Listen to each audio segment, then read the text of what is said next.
બ્રહ્મોસ મિસાઇલની ક્ષમતા અંગે શંકા હોય તો પાકિસ્તાનીઓને પૂછો Adityanath.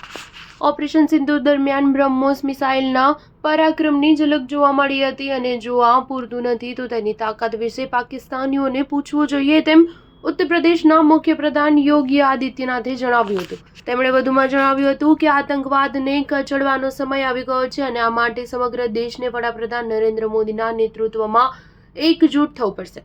BrahMos aerospace integration and testing ફેસિલિટીના ઉદ્ઘાટન સમારંભમાં બોલતા આદિત્યનાથે જણાવ્યું હતું કે બ્રહ્મોસ મિસાઇલ શું છે।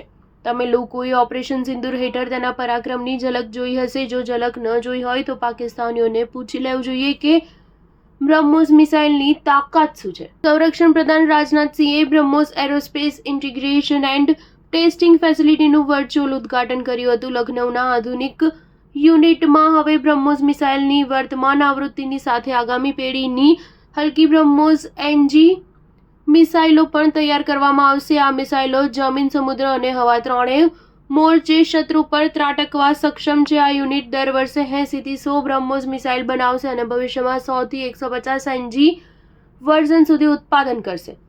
ડીઆરડીઓ અને રશિયાની એનપીઓ મશીનો સ્ટ્રોયેનિયાના સંયુક્ત ઉપક્રમ બ્રહ્મોસ એરોસ્પેસ દ્વારા વિકસિત આ મિસાઇલની ઝડપ 3430 કિલોમીટર પ્રતિ કલાકની છે અને તેની મારક ક્ષમતા 400 કિલોમીટર સુધી છે। યોગીએ જણાવ્યું હતું કે વડાપ્રધાને જાહેરાત કરી છે કે હવે કોઈ પણ આતંકવાદી હુમલાને યુદ્ધમાં માનવામાં આવશે। આતંકવાદનો સંપૂર્ણ સફાયો કરવામાં નહીં આવે ત્યાં સુધી સમસ્યાનો ઉકેલ નહીં મળે। આતંકવાદને કચડવાનો સમય આવી ગયો છે અને આ માટે સમગ્ર ભારતને એક સ્વરમાં મોદીના નેતૃત્વમાં એકજૂટ થવું પડશે। સ્ટાર ન્યૂઝ 7 હંમેશા સચ્ચાઈની સાથે।